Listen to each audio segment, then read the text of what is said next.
Well, I tell you, I had something all differently played. The best laid plans go to waste. Is that how it says? I'm not. Well, there's a saying, an old adage. The best laid plans. I don't know exactly what they are, but what I do know is that we did have some guests that were scheduled, and there's a bit of a crisis that's happening over on the West Coast right now. Not sure that if you've seen it yet. But we'll get into it. It only makes sense the reason why there's kind of been a bit of a disruption because one of them is right in the impact zone, and so it doesn't surprise me one bit. So we'll get to that in just a moment. Tip of the cap to everyone out there watching, setting the standard and raising the bar, broadcasting live deep from an underground military bunker or a spaceship high above the plane of Earth.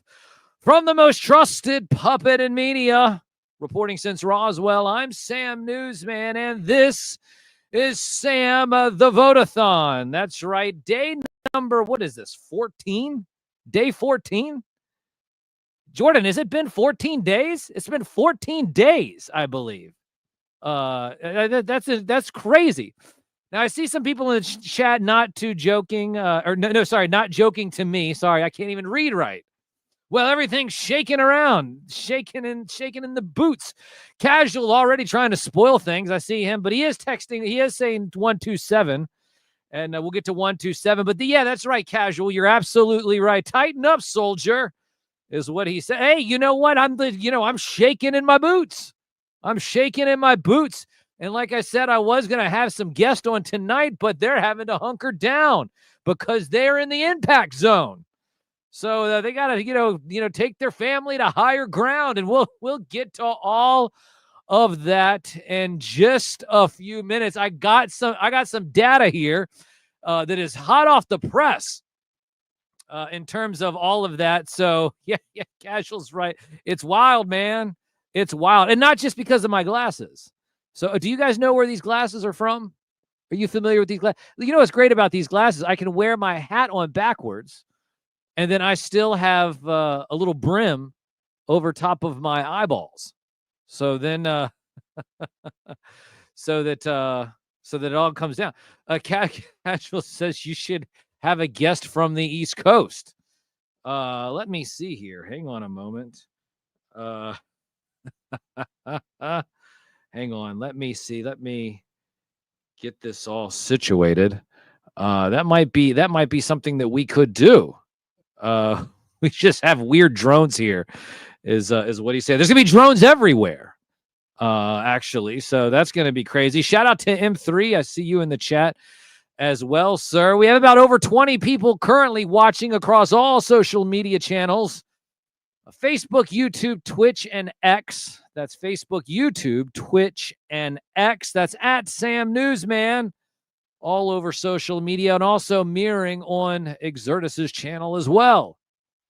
But before we get into a few things, let me see here. Let me see. Do I have this? Cheers, everybody. Cowabunga hipster puppet dude is what Maga Maha is saying. So yeah, M3's over on the West Coast. I'll get to that in just a moment. Hold on, I'll get to that in just a little bit. Let me see here, and I'm trying to see if I might be able to do this on the fly. Let's see. Here we go, and then boom. Let me see. Well,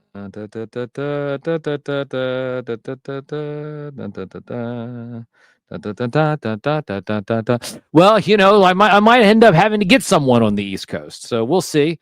Brett Z says he's on Exertus. Nicole says hi, Sam. M3 says it's windy. So, but I might be able to pull in someone here at the last minute. So no rush. An old friend of mine, but they're on the East Coast. So, sometimes what we do is we have the things on the fly that are happening. So,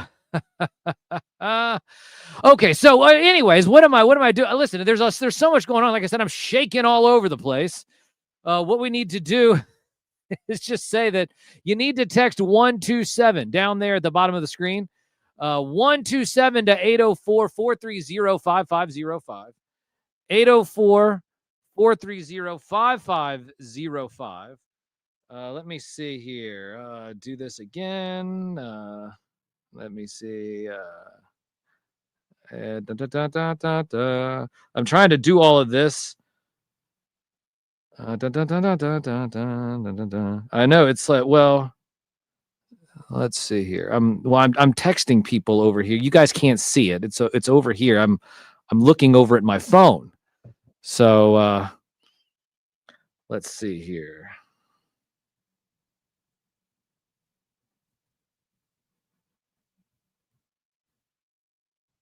I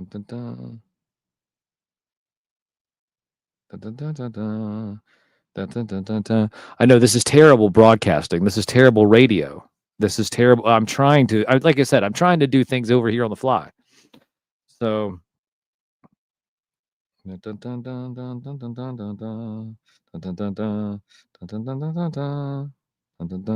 this is hard trying to text with my little felt fingers, like a little behind the scenes here. But I'm trying to text with my little felt fingers and get this all set up.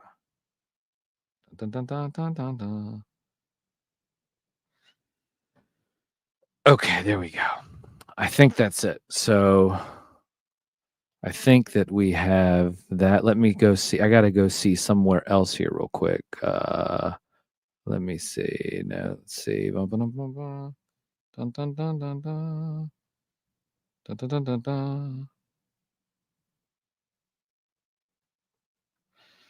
Okay. There we go. All right. I think we have everything situated. And like I said, we might have a guest come in. We might not. Dead air is not a bad thing these days in today's constant static, in my opinion, says Not Joking to Me. Yes, well, you know what? You're not joking to me either. 35 people watching all over social media. He says, but also I do not mind the melodic Sam Newsman voice. Well, thank you. Am I not a guest? Says AI. What is, am I not a guest? AIF. I'm not really sure who you are, and I'm not sure how I could text you the link, even if I was able to make you a guest.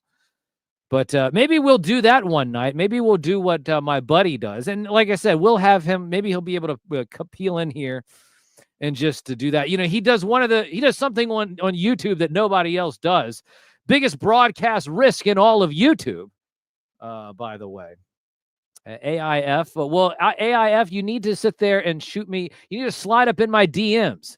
In fact, anybody can slide up in my DMs at Sam Newsman all over social media. At Sam Newsman all over social media is where you will find me. But what I need you to do, hashtag Sam the Vote. That's right. Text 127-2804-430-5505. That's 127-2804-430-5505. You want to text that number every single day between now and when? August the 3rd. So we only have a few days left. We have Wednesday, we have Thursday, we have Friday, Saturday, and Sunday. Sunday is the last day. So Sunday is the last day that you can vote. But yeah. So, you know what? That's right. So not only can you use your cell phone, what you need to do is you need to grab every cell phone in your house. Get in contact with your drug dealer too. Grab all of his burner phones. He has like 4 or 5 of them. And if you're smart, you might have 4 or 5 drug dealers and you can use all of their burner phones. So that's what you need to do. Go find a drug dealer, use their burner phones. Tell them that it won't be traced back to them unless they got the good stuff. No, I'm kidding. I kid. No, I don't. But what you need to do is you need to text that number 127 on every single phone in your house. Every single phone that you can get your hands on, your kids' phones, your significant other's phones. And then backup plugs never run out, says Casual. Obama phones.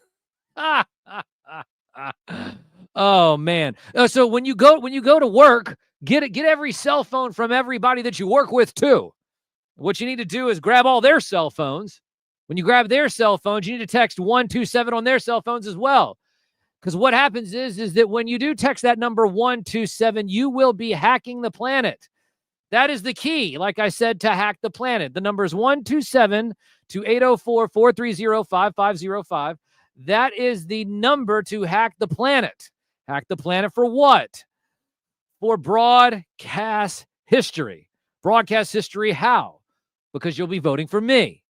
So you'll be voting for me for best morning radio show, brought to you by the Richmond Times-Dispatch. Now, what was it? 2 years ago? 2 years ago, we were number 3. Last year, we were number 2. And this year, with your vote, with your help, with you texting that number 127 to 804-430-5505, we'll be able to get number 1. Number 1, we'll finish the story. We'll hold that trophy high up in the air, and you will be able to say, hey, guess what? I was one of the reasons why Sam Newsman made broadcast history, because we have a small independent show every single Saturday morning. Every Saturday morning around 9:30, I show up. I play cartoon themes. We play movie themes. We play video game themes, sitcom themes. This weekend, we're going to be playing wrestling themes. Why? Well, because it's SummerSlam. We'll have our SummerSlam predictions this week with the professor. And all of that will be really, really neat. And the history of wrestling themes is what we'll be talking about this Saturday on that show. Let me see here. Grab, what? Okay. What? What are you talking about? Listen, nobody wants to hear what you have to say, Lord Blanket. Right. Listen, I know you got attacked by the cat last night. You just need to be careful back there. Absolutely crazy. Absolutely crazy. And by the way, there's no such thing as a Lord Blanket, right? Yeah, no such thing as a Lord Blanket. Okay, so just a couple of other things here before I bring in our guest in just a moment. Let's see. No, yeah, also what you can do, not only can you can also go to the website, go.richmond.com/thebest. Go.richmond.com/thebest.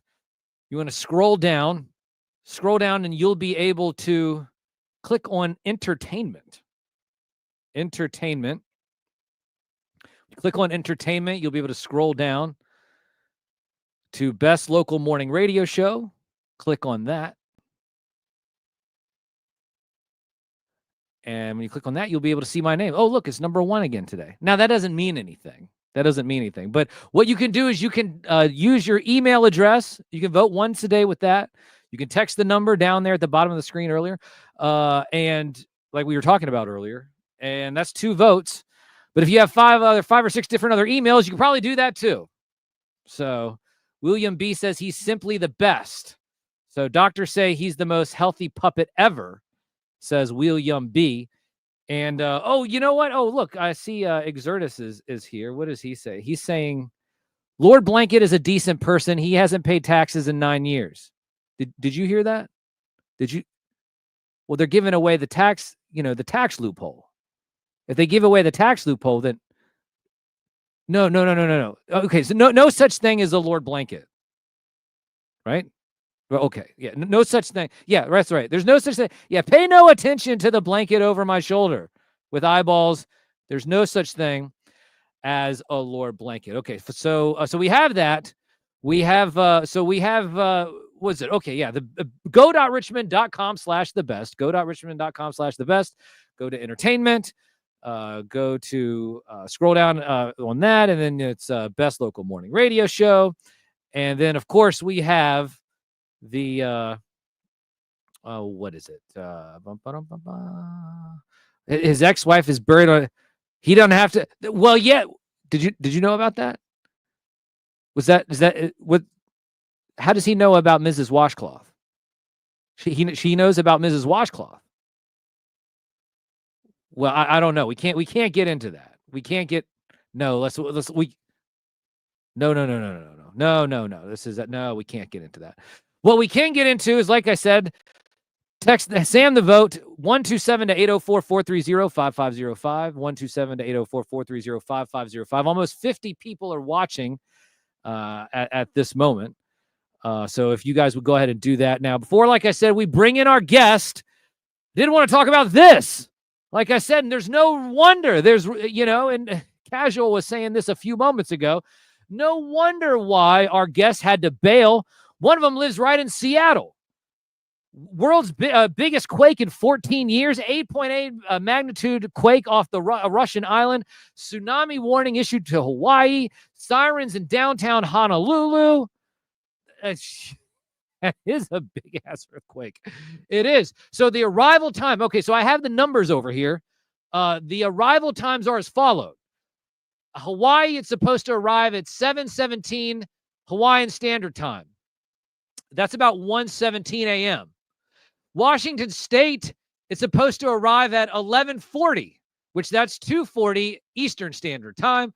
Oregon, it's going to happen at 11:40. That's, once again, 2:40 Eastern Standard Time. California, over in San Francisco, that's going to be at 12:40. That's 3:40 a.m. Eastern Time. And then Malibu and San Diego, that's going to be at 1:05 a.m. Pacific Standard Time. That's 4:05 a.m. over on the East Coast.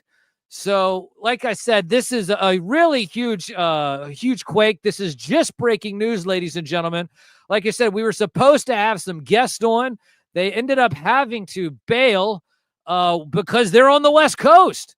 They're on the West Coast, and yeah, this is absolutely nuts. Absolutely nuts. Let's see here. We oh, hey, look at that. It's Andres, and it's have you ever thought about having an earthquake party? We're having an earthquake party. There's a huge earthquake party. Got another buddy of mine coming in here in just a moment. I guess he's experienced a bunch of earthquake stuff himself. Let's see here. Get him in here. Where is it? Casual, are you there? Where are you? There you are. I'm here. I'm on the East Coast. We safe. We safe, but prayers to anybody that's going to be affected by it, man. That's serious. Yeah, it's serious. It's serious. 8.8. Now, you guys don't get earthquakes over across the pond, do you, Andreas? No earthquakes. No earthquakes over in. Oh no, I haven't noticed an earthquake in Europe before. Just underground drilling. Usually about 4. Underground drilling. I don't know where this echo. Where's this echo coming from? Marco. Polo. Marco. Polo. Marco. Polo. Oh my God. Polo. Oh Is it me? No, I don't hear it. I don't hear it. Yeah, we don't hear it. It's your ear. It's your headphones, Exert. It's me only. Okay, cool. All right. It's your I like to have earthquake parties anyway. So I sat there. I was looking at this earthquake. I just saw it. Oh man, where did it go? I just had it pulled up here, and then now you know what's the terrible thing about it? You sit there, you click on a link, and then out of nowhere, you just get a bunch of pop-ups, and then you sit there and say, "Hey, I don't want to read that," and you click on the pop-ups, and then a video pops up. It's like, what is this? Okay, here it is. Are you not using Brave browser? You got to use Brave browser. It blocks all of the ads. Listen, I'm just trying to use this with my little puppet fingers. This Simple is felt, man. It's difficult. It's difficult, but okay. World's biggest earthquake in 14 years has plunged Japan, Russia, and the entire west coast of America into a tsunami watch and sparked fears for millions. The quake reached a magnitude of 8.8, struck about 84 miles southeast of Kamchatka. I can't say. Are you familiar with Russian? What? Gesundheit. So no, I'm not sure. Kamcha, I can't read it if I can't see it, but I bet you it's something beautiful, right? The Russians have pretty words. Kamchatka is maybe Kamchatka. Yeah, okay. Yeah. Off the coast of Russia at about 7:24 p.m. Eastern Standard Time. That's a couple of hours ago. It is the largest earthquake to hit since 2011 when a 9.1 megaquake hit northeast Japan and left 19,747 people either dead or missing. So this is the biggest. This is the biggest earthquake since that Japanese quake. So I guess. And you think it's natural? Do you believe in earthquakes? So this is the thing. I grew up in California, and I don't usually go to bed unless it's like a 5 or 6. You know what I mean? Because like you can't even get a good shower unless you get a little bit of that California shaking going on. You know, it's kind of a nice thing. But if you go across Europe, you'll find 3 o'clock, 4 o'clock in the morning, things start to tremor a little bit because of all the underground drilling, which is what, if you ask anyone in San Diego, they'll tell you. You're like out at sea, and all of a sudden you just hear this bing, bing, bing, as if they're drilling. And I just keep wondering if in Chimketska they've got some sort of a underground base that's being bombarded or something that's, they always have these little secret overseas contingency operations, as Obama put it. Well, I'm not sure if do you think that this is a natural quake? Are you asking me or are you asking Lord Blanket? Oh yeah, he's over there. Okay. There's no such thing as a Lord Blanket. No All right. There's no such thing as a underground drilling. There's no such thing as discrete underground military bunkers. Is it HARP? Yeah, is it HARP? Casual? Do you guys get earthquakes down there in Augusta? Man, it wasn't in Augusta, but I want to say there was one that was like two, and you felt a little.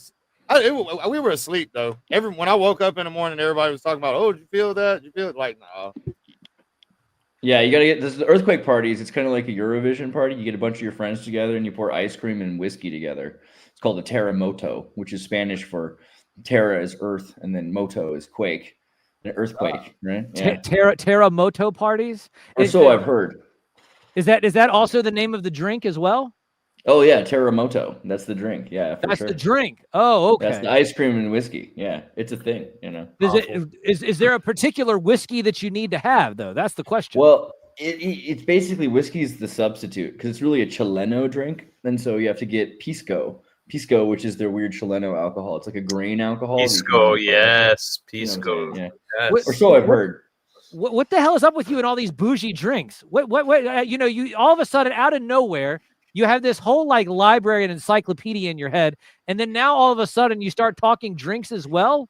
What the hell's not up in that head of yours? I don't really drink, but like I did for a while. I had my passport stolen in Mancora in Peru on the way to Ecuador one night. So I ended up white slaved at this Israeli hostel called what was it called again? I forget. It doesn't really matter. Loki. It was called Loki Resort in Mancora, and I found out later someone had stolen my passport, that they were holding my passport and keeping me there, so I couldn't really leave and I had to work for them. But on the way to Peru, across Bolivia, where I illegally by accident, because I took a bus with a bunch of indigenous people and they didn't have a passport stop control for them, ended up in Peru for like 6 to 8 months at the time. Which the government didn't really like, apparently. Anyway, I was on the bus and I had a copy of this book, Cocktail and Dreams, and I also had my friend Maitland's ex-girlfriend's bar training manual. For some reason, it was like the Cosmopolitan cocktail guide encyclopedia, and so I memorized that book, kind of like Bible verses. So by the time I needed to work in a hostel in a bar, I was actually like pretty well prepared to make every drink you needed to make. Cuba Libres, mojitos, all of those things. Wow. Oh, yeah, there's an answer in chat too as to what happened. The apparently Destro fired up the Weather Dominator. Ooh. Okay, that's right. He does have that. Destro just that sounds like an Amway humidifier device, like the Weather Dominator. I kind of want one of those for my the dry season, in your apartment. That seems good. Good diffuser. So I just pulled up the Star Advertiser. I guess this is one of the publications over in Hawaii. It was updated at 420. So moment of silence for 420. Okay. Oh, that wasn't Those silent. of us who were brave enough to remember. Switch to CBD. So take your go bag and evacuate outside the red tsunami zone. Head up to at least the 4th floor of any building at least 10 stories tall, according to a message from the Honolulu Department of Emergency Management Agency. So they are actually, the sirens are currently blaring in Honolulu right now as we speak. So, and they are saying those who are located outside the tsunami evacuation zone are asked to stay off the road to help reduce traffic and only travel for essential needs. That would be bread and milk, and ice cream and whiskey. Yeah, and ice cream and whiskey. Right. That's good for you. Of course.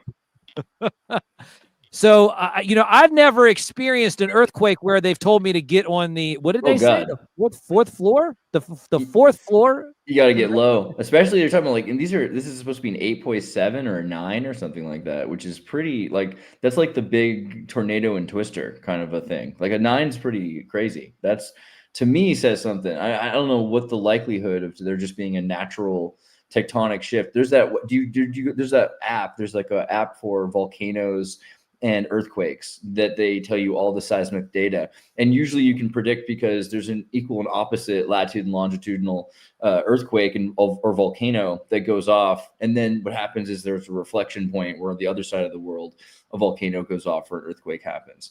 So I find it really interesting if this wasn't predicted. That to me says there's something else going on. And this is exactly, if you remember, like you said, the tsunami. And I'm thinking even further back 20 years ago, because Katrina, right? Or was it was that 2000? What was the 2005? 2005 was Katrina, yes, and all the school buses that just stayed there underwater. And it was the levees. It was the levees' fault, and it was all the fault of George W. Bush, right? Oh, but there was this deep sea in December 26, 2004. There was a deep sea submarine volcano that went off the coast of Sumatra, Indonesia. That's what I'm thinking of. Is the right before 2005, the tsunami.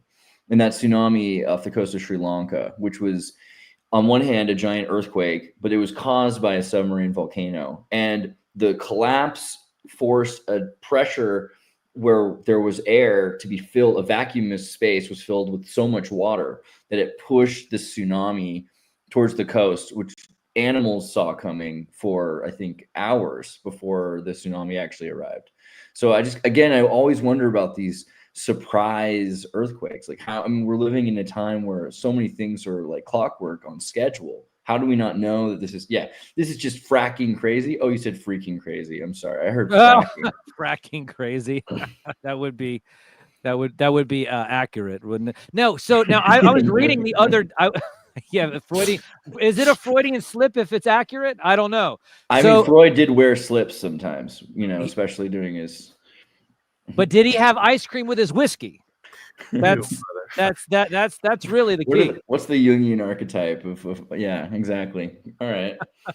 So now I did read the other day that there is a volcano off the West Coast. That thing is bubbling as well. So apparently there's like 80% of all volcanoes are undersea, and they're going off all the time. We barely notice them because we only really talk about it when there's one that is near a city. There's tons of volcanoes on land that are going off that we don't really think about, but the underwater volcanoes are just, every day there's like 20. I remember I had this app on my phone, like I was saying. I used to leave it in my house. I'd go away, and my dad would walk by and hear it. And he finally said, "Can you please like turn that off? I don't want to know if there's an earthquake going on in Madagascar. I don't need to know if there's a volcano going off in the South Polynesia. Like, this is actually kind of it's freaking me out because I don't know what I can do about it."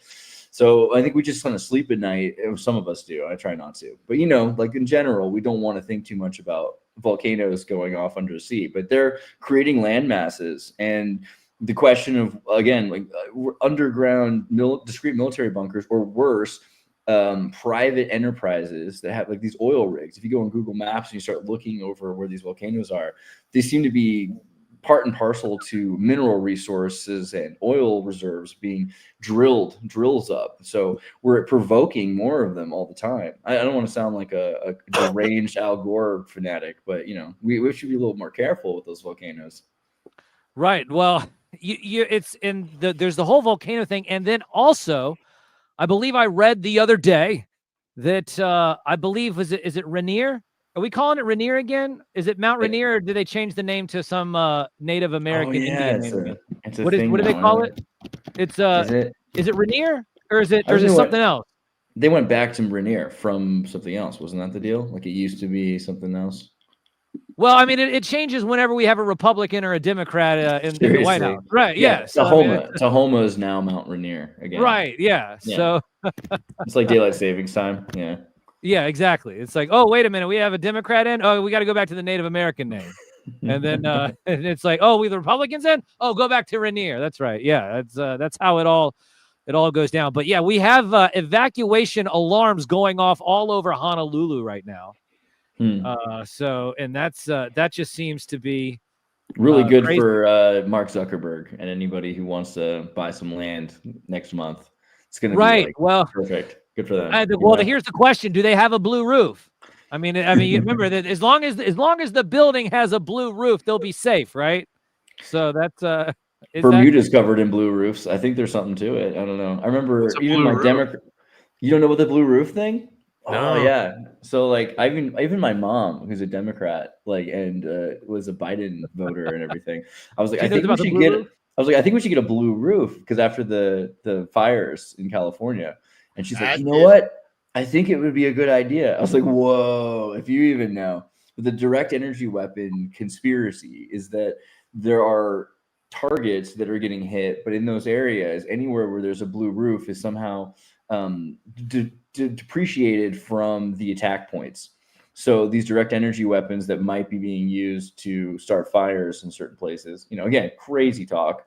They're not able to. They're designed to avoid buildings with blue roofs, and it seems like that's what's been going on in a lot of these places. Is places with blue roofs are fine. There's even a picture of the Los Angeles P. Diddy Ellen DeGeneres Palisades fire, where all the archives are destroyed, but there's a blue VW bus that's still there. The blue VW bus with its flat blue roof was completely maintained.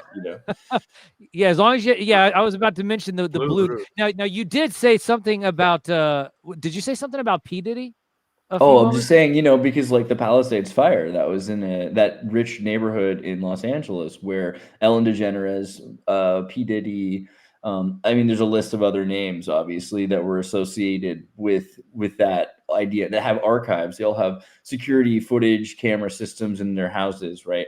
That would have been where a lot of the data was stored. And so it was erased by being burned. And after that, there's, less evidence for blackmailing, which plays into, after the P. Diddy trial where, there was no evidence for anything other than this one. They really put their whole case on his girlfriend, who was a complicit. Then essentially he came to be non-guilty after. It was immediately after that there was no Epstein list. Mandela effect started to right. Yes. Yeah. The Mandela effect. There is no Epstein list. Well, today I was reading that Trump is seriously considering giving P. Diddy a pardon.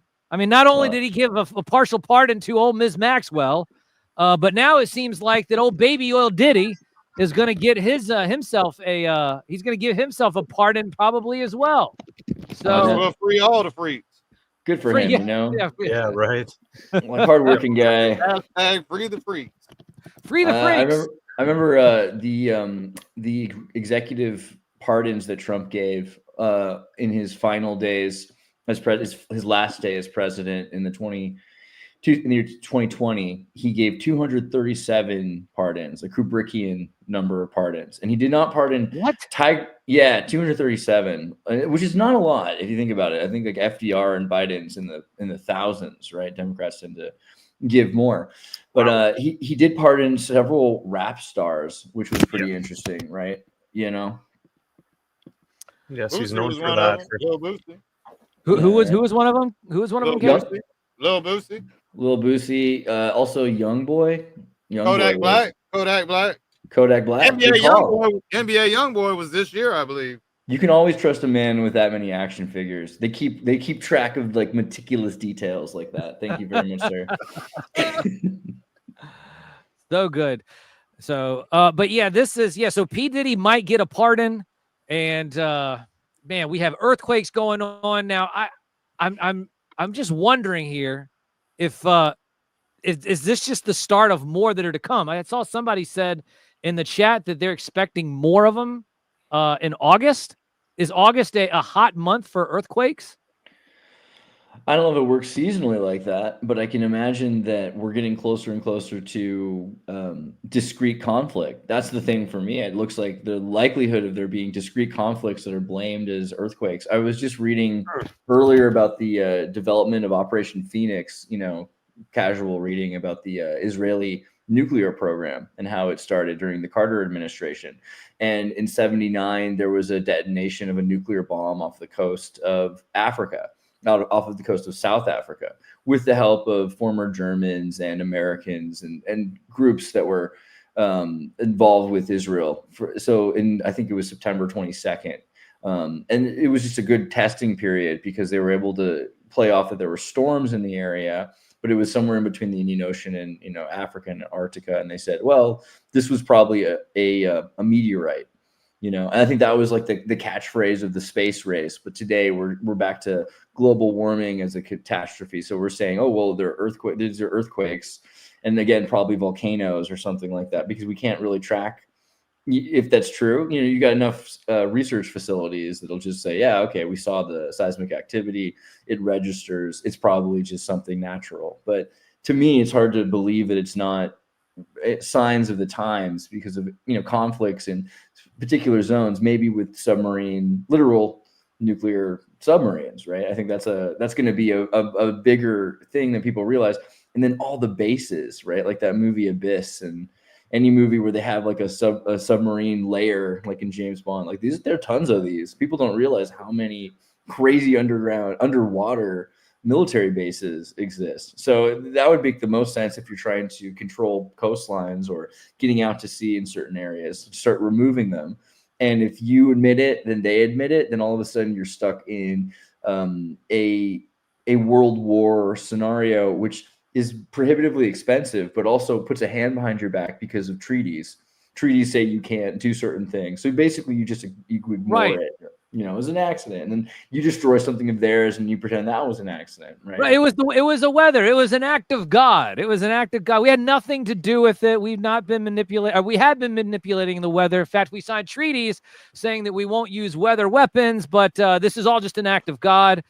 Sorry for your luck. I've been seeing on one of my feeds lately that there are actual biodomes underwater. Maybe those are the same thing as those military bases but whole biodomes underwater. And then all of a sudden, but then people say, well, hell, we might be a biodome underwater. You have, what is his name? Picard, who soared up in the air in the little ball, and they made there was an alcohol company a while back, and they and there was that commercial, with Picard, but Picard, goes up into the atmosphere and then crashes through the water. So you're talking about Jacques Picard, like not Jean-Luc, but Jacques Picard also had a bathoscope, which he went as deep in the sea as anyone ever went. Right, that was kind of further down, as above, so below. But yeah, I think what's it called? The Operation Fishbowl is all about this idea that they were trying to blast a hole in the firmament and it started raining down. Which is a description some give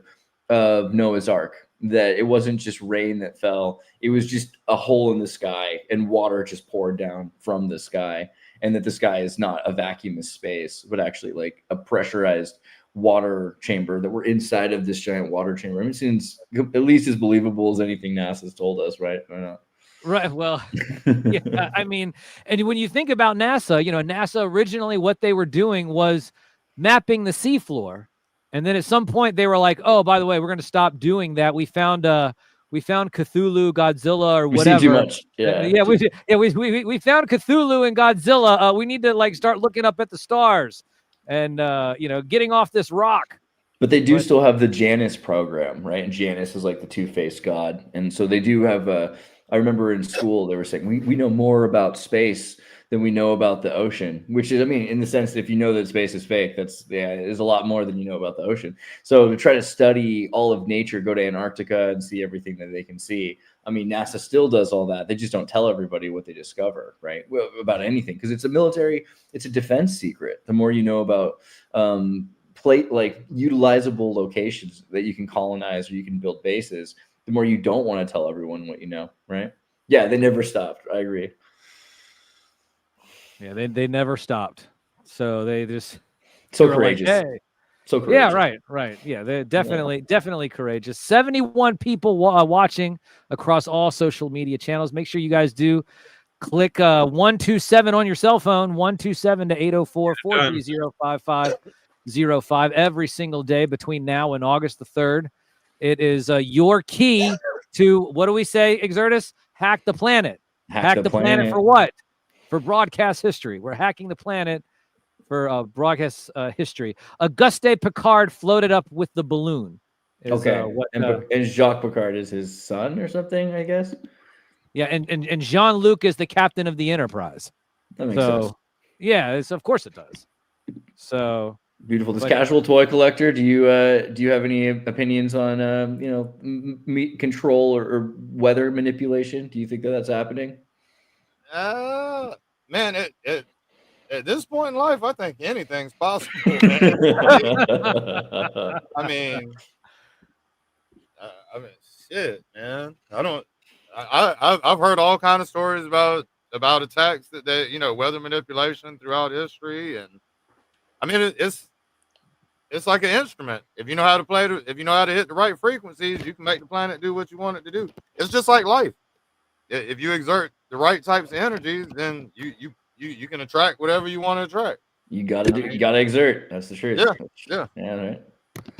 Yeah, there's that Disney video about that from the 50s about HARP, right? The Disney Cold War declassified video that shows you how to do weather manipulation. Yeah. They show you like they're like, theoretically, if a storm was coming towards like an important part of the United States, what could we do to move that storm? And they show like blasting a nuke or shooting a rocket into the eye of the storm, right? I think it's we have it on the channel, Declassified Disney Cold War Weather Control, this video here. And they, it's all animated, Disney showing you how the weather works and everything. And they show like what we would do. It's like, well, we'll build these balloons, we'll put them up in the sky, we'll release aerosol injections with special silver and metal tin, and in the event that we want to move a storm, we'll launch some sort of a rocket directly at the cloud, and then that can push the storm north or east or any direction we want. And that way we can, this is primitive stuff compared to what we can do today. You can see how old these videos are, right? Like look at how classic this guy is, right? Like, yeah, no kidding. Very studious. He's very studious. What year is this? Like 50s? This is 50s. Yeah, this is like 1958 or something like that. So I mean, probably technology they've had for 10 years, but technology that they're, I mean, at this point is way surpassed by lasers, because you can actually mount a laser to a satellite and hit a cloud, and with certain lenses can scatter a laser to hit particles and activate particles. And the more particles, particular particles, metal particles and that you inject with aerosol into the atmosphere, the more control you have over the clouds, because you have a special magnetized form of a cloud which can be moved or can be excited again to make heat, which will then change the weather. You can destroy a cloud or open a cloud or build a cloud even to create a cloud, right? And this is all stuff that they showed you in the 50s. I don't know if this was actually available for the average person. I think this was mainly for the military. Disney did a lot of classified stuff like that. But then you can just find these reel-to-reels that the government kind of just got rid of, and they end up in like scrap yards and things in like San Diego, and then they get digitized. This one was digitized by Periscope. Hey, I kind of got possibly a silly question. I mean, an earthquake is a fault line. Why does a tsunami? What a tsunami just like? So why does it go one direction? So what's funny? What I mean? It's like shaking. Why doesn't it throw water both ways? That's funny. Is there's actually a school of thought that doesn't believe that earthquakes are caused by fault lines. And I mean, I kind of ascribe to the volcano theory, that there's a number of earthquakes which are caused by volcanoes, and that there are volcanoes in places that are interacting with other places. It doesn't matter if you want to use the fault line model. With the tsunami, what happens is if something opens, there's a vacuum of space, the water fills that space, which causes a movement in this particular direction. So again, you could create a tsunami. You could take a missile or a subterranean, right? The Soviets built these drills, or a nice bomb off the a nice bomb off the coast of Japan. for sure. Back in, yeah, right. Well, I So- mean, the seismic activity is recorded. I mean, we got a large coastline there that people saw seismic activity, so it's not Right. just a tsunami that was created. Correct. I mean, Yeah. They have submarine volcano. Again, we were saying like 80% of all volcanoes are submarine. They're underwater volcanoes, and they're Right. erupting all the time, which changes the levels because it pulls. The way I got volcanoes work is they pull up material in the process. So there'll got be a new islands are formed, but also these crevasses are formed, and along the Marianas Trench, particularly, there's this long cliff. So if all of a sudden pressure goes into one direction, then it pushes against it. It could also work the other way, which is why a lot of the time tsunamis from Japan will be kind of depleted in power by the time they reach California, because they have to go and then they have to rise up another level and they continue on. Monterey is a particular example of this, where we're often pretty lucky, even though it's coming right for the coast and California has that angle. But we still often see damage. You'll see boats that are destroyed, probably be like millions of dollars of damage in harbors.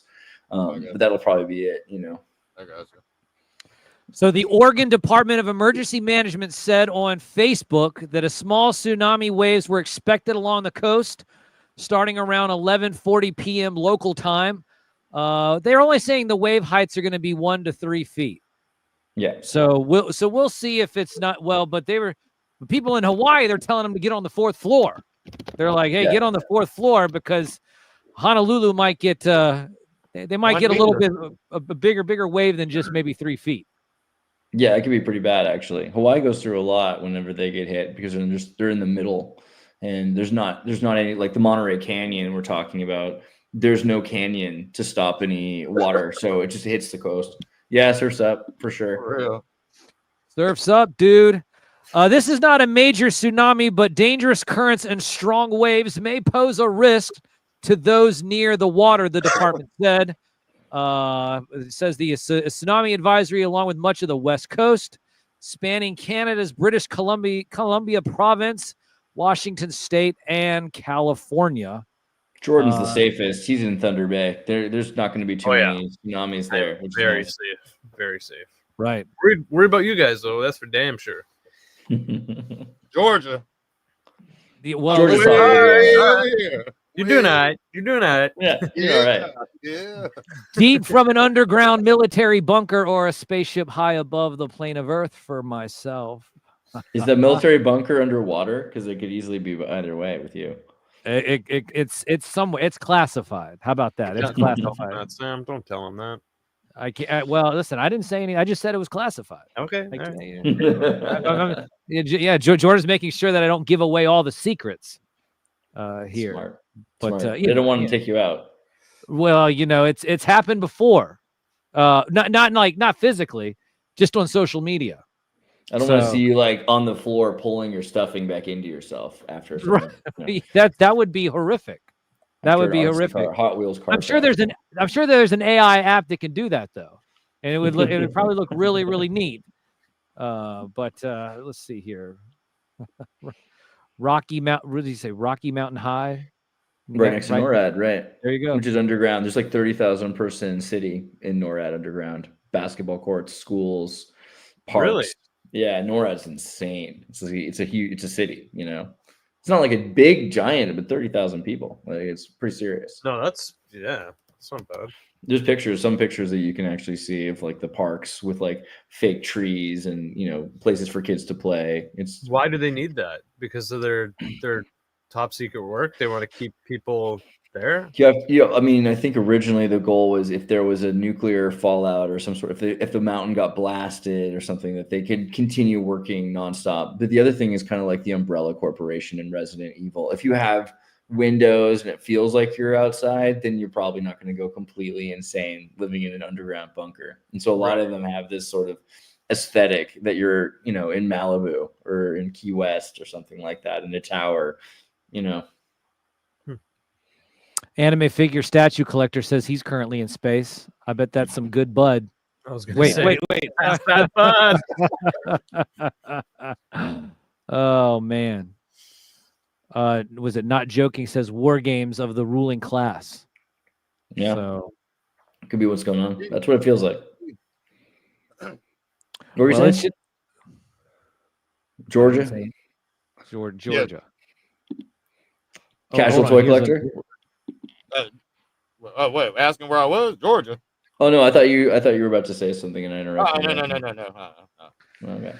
DoD security concerns removes roughly half of the real-time microwave satellite scans available to forecasters, significantly degrading the ability to detect rapid intensification. So, what does that mean in English, Exertus? What does that mean? So all the data that used to be available 20 years ago is now hard to find, and recent data is not being made public. So there used to be all of these satellite, as we can say, which could also just be drones or balloons, like Project Loon from Google had all these balloons up, but they're able to pick up all sorts of data. They're recording everything ever since the 60s. In fact, that's why video was invented. Originally, you had to have guys in these planes flying 24 hours a day with other planes to fuel them.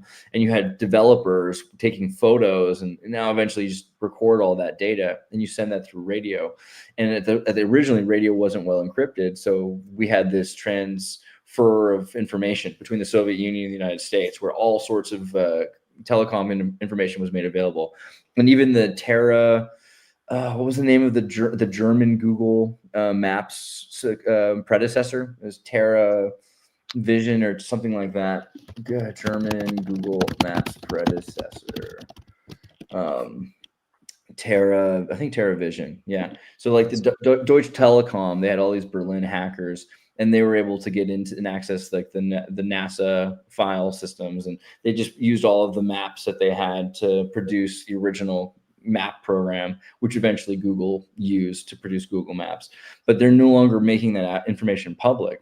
I think in the last 4 to 8 years, a number of satellites have been hacked. You can look for like satellite hackathons that exist that they do in the West Coast, and you can hack a satellite because satellites are, old. A lot of these satellites have technology that, like computers from the late 90s, which it's not hard to break into these programs. The passwords are like less secure than your email passwords by a long it's instead of being a 3 or a 4-digit code like on your iPhone, it's just 3 digits. Yeah, and it's usually like something like the word God, or if it's like a longer name, with these programmers, it's like the name of a god. They'll often use like the name of a god, or like Aries. Hey, look, it's Aries. Or Saturn or something like right. that. Yeah. They'll do Apollo. Yeah. It's like pretty Gemini, which apparently Gemini was the way they pronounced it, not Gemini, which makes you wonder, was it that some guy in Texas working for NASA couldn't pronounce Gemini or something? But they all have these really easy to access password systems. In the last 4 to 8 years, particularly the last 4 years, they've been trying to upgrade already existing satellite security systems. So it's possible that the data is hard to get, but I would doubt it. I think at this point, if you start looking for it, you'll find that data anyway. The DoD might just be classifying it, but that doesn't mean it's not available. It just means you're not legally allowed to have it or to distribute it. So the military has evacuated Pearl Harbor. Wait, I thought it was already underground. When did it already underground? I mean, underwater? Oh, wait, too soon? I'm sorry. Bad joke. No, the military is bracing for the impact of the coming tsunami on its way to Hawaii, evacuating some facilities and urging military personnel and families to seek safety. Several military facilities are in high-risk coastal areas. Joint Base Pearl Harbor has been sharing updates. Let's see here. There it is. Yeah, sharing updates from state and local agencies to its social media accounts. A Navy official told the Star Advertiser that lines at the base's gates are long and backed up as residents leave for higher ground and that officials are working to move people out. A U.S. Army Garrison Hawaii spokesperson said that the recreation center has been evacuated and that guests are moving away from the beach to higher ground.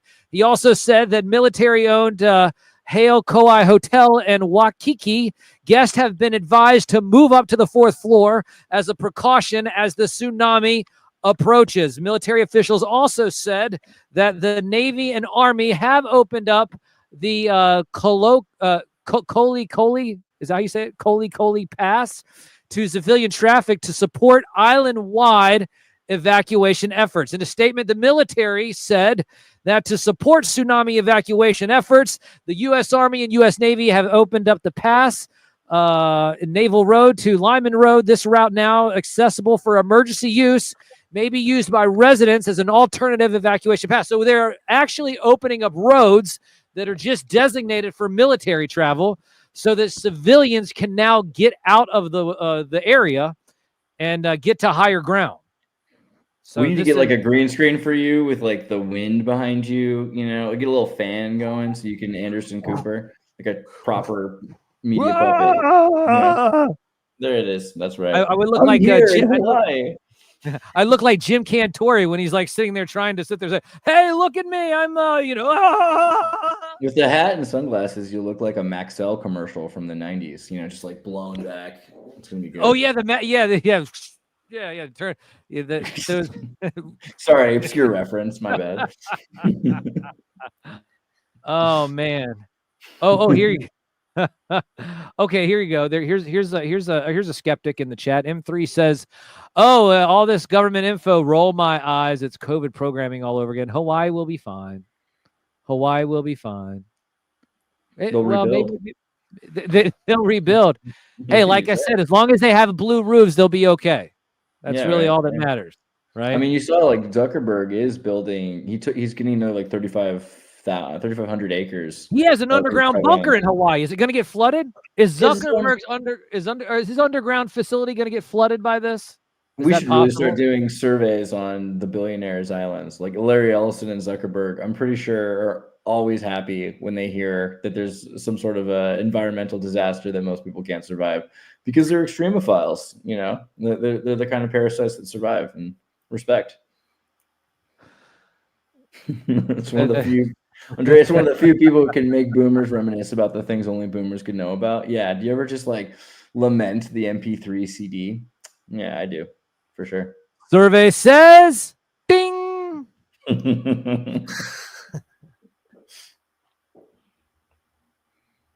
He's talking Lord Blanket over there.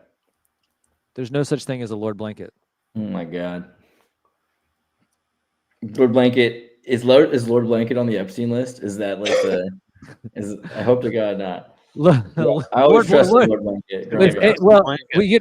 Hey, were you the actual blanket used on Epstein Island? Dude, you were like Stephen Hawkins on his legs on the wheelchair. I remember seeing the picture. That might have been him. Let's see here. North Carolina isn't fine. New Mexico is being bought and sold for pennies on the dollar. By the way, Hawaii literally is not fine.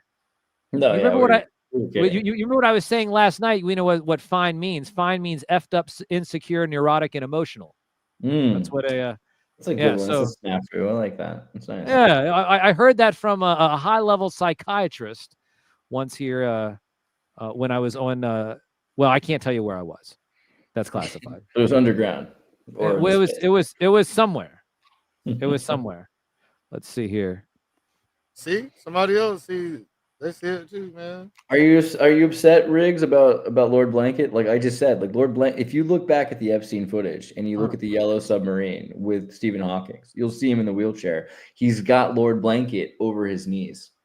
Yeah, he was there. He's seen it all, and like that's why we have to keep him protected because he knows more than anyone else knows. But that's what he knows how to keep a secret, and he knows how to get a tax break too in the process. That's why he hasn't paid taxes in 9 years. It's amazing. Last governor is being groomed for the next president of North Carolina, Roy Cooper. You think Roy Cooper over what's his name, Gavin Newsom? I feel like Gavin Newsom is really pushing hard. Doing all right-wing podcasts and everything. And Charlie Kirk's about to be on South Park. That's a pretty big break, right? Oh, right. Yeah.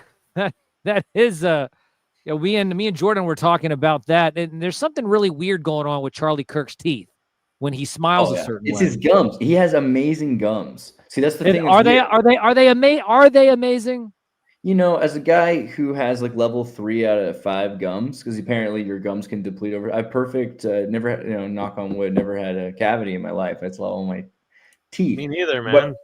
congratulations. You know the reason why. Yeah. Well, you know the reason why. I think my producer's the same way. Listen, my producer's the same way. He's never had a cavity, and the reason why they say that is because you're either prone to gum disease or tooth decay, not both. So you're either predisposed to one or the other. So if you have tooth decay, you will have great gums. Yeah. And if you have, I never liked giant gums. Giant gums do look kind of scary, but at the same time, as you get older and you start to worry about your gums, you have to be kind of envious of the people with just like crazy gums, the huge gums. Pretty impressive. I gotta say, people that have like 30% more gums than anyone else. It's not pretty, but it's powerful, and I respect that. Casually, like, so when you're sitting there, you're thinking about all of this, and do you have any insight on gums? I don't have any input on dental health, man. I had the whole right side of my face broken, so a lot of that shit's gone just off of that anyway. Oh man. Wow. What's that story? I don't know. Is it classified, or do you want to go into that? It's classified. It's classified. Oh, they man. think the microchips out. I hear you. Yeah. No microchips involved, man. No, Yeah, as long as there's no microchips. Dumb shit. Yeah. Yeah, just playing too hard with the baseball bat as a kid. I'll tell you, Sam, you probably heard it. Or not, well, your producer probably has. Right on. Jordan's a great producer. Round of applause for Jordan, I think. Yeah, definitely. Now, Jordan, you do have a story about Chuck E. Cheese. Do you have that you can pull up? I believe that we have something that's really interesting. We were going to be talking about Comic-Con and stuff, but the people who were supposed to show up on the show, that, like I said, they're living over in California. California, and over on the West Coast. Let's see here. It says add to stage, and it's not letting me presenting screen. You want to pull this up for you? Yeah, can you pull it up for us? Can you pull up the there we go. Moment Chuck E. Cheese is arrested. What? Go ahead. Sorry. Yeah, so Chuck E. Cheese was arrested. Jordan, can you tell us about what's going on here? What happened? So someone who works for Chuck E. Cheese and oh my god, does the costume and everything. He was doing a birthday party, and someone had ratted him out. Someone ratted out Chuck E. Cheese. Apparently, he had been doing activities with stolen credit cards, so he had a couple run-ins with the laws. And someone ratted him out and said, "This is where he is. He's doing a birthday party right now," and they took him down. Did they take him down in front of the kids, or did they at least wait for him to be done? They took the helmet off after, as you can see. They didn't traumatize the kids by taking the helmet off. They just because that would have been like that South Park where, like, remember, I think Chuck E. Cheese dies in front of the kids. He like dies of a fentanyl poisoning in front of all the kids in South Park. So they predict. No way. So yeah, that's just hilarious. The photos of him getting taken out are just. I mean, that's just look at the cop's face. He looks like a Chuck E. Cheese character. He doesn't look too impressed. He's like, why are you filming me? He's like, he's sitting there looking at it, and he's like, you know what? This is. He's like, all right, go ahead, get your little viral fucking moment. Go ahead. Yeah, exactly. Right? Yeah. No, he's not doing the TikTok dance. Right. Yeah. Now this police officer is going to get doxxed, and they're going to, there's going to be a bunch of people out there and says, "You ruined my childhood. It was that officer right there. He arrested Chuck E. Cheese before he could even sing happy birthday to me." I know this one looks like he's smiling. He looks like he's smiling. It's blurry, but I know that they're building a new Chuck E. Cheese the Chuck E. The Cheese. adult one, yeah. Yeah, adult Chuck's Arcade. Chuck's Arcade. Yes, looking forward to some Chuck's Arcade. And yeah, this would never have happened with the Bears. Yeah, so Showbiz Pizza, yeah, the Showbiz Pizza Bear looks like a mafia don to begin with. 100%. So it's ridiculous. Definitely Showbiz Pizza Bear is the mafia don. And a Mafia-tronics. We also some other, I don't know how breaking this news is, but at a WNBA game versus Golden State and Atlanta, someone threw a dildo on the court. Oh my god! So that's pretty wild. Is this for the women's or the men's? Like the WNBA cannot catch a break. They just get trolled by everyone. I mean, after wearing those shirts at the All-Star game, you're just asking. Well, that was crazy because it's like, pay you what we owe you. You don't make any money. You lose money. Yeah, they're like basically. Yeah, right. So you're going to be paying them negative. Listen, if we start paying you, we'll be in the hole ourselves. Yeah, right. Well, we can't sit there. They should have their parents pay for them to play sports, just like they always did at summer camp. There's no reason for this. I like the sign I saw the other day, though. There's one of the WNBA girls had a big flag that said "Let her cook," and I was like, "Oh my god, you let her cook? Like, do you want her not playing basketball and back in the kitchen? You put that right in your own show." That's greasy. But the one thing about women's sports that's kind of undersold, and I don't think enough people talk about this, is because we have to remember the definition of femininity, aside from monopolistic property rights, femininity is violence.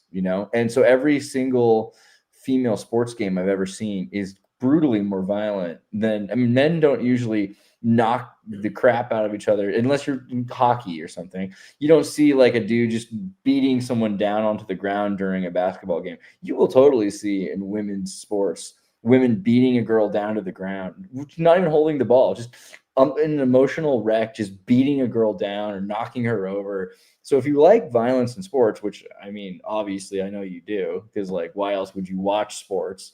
Am I wrong? You should probably watch women's sports because they're just so mean to each other. Am I missing? Well, what is? Oh, is that? Oh my God. Well, it. Oh no, and it's bright green. I know, right? Oh, no, it's neon. It was part of the halftime show. Once they had the black lights and the everything, all the lights turned out for halftime, and it's like, hey. They say fan throws the dildo on the floor, so at least they were a fan, right? So that's a good sign. At least they have a fan. Fair enough. Right. Maybe hopefully it wasn't one of the players that dropped it. I don't know. Every time I watch a WNBA, and I don't watch a whole game, but I'll see like a few clips of a girl just beating a girl down on the ground because that's my thing. But I'll always notice they have like COVID numbers of seats open. There's like 6 people there, and there's a lot of 6 feet of distance going on. There's not a lot of full crowds. Well, it's really funny too, because what they try to do is they try to strategically put the camera in a location where they can actually get all 6 people.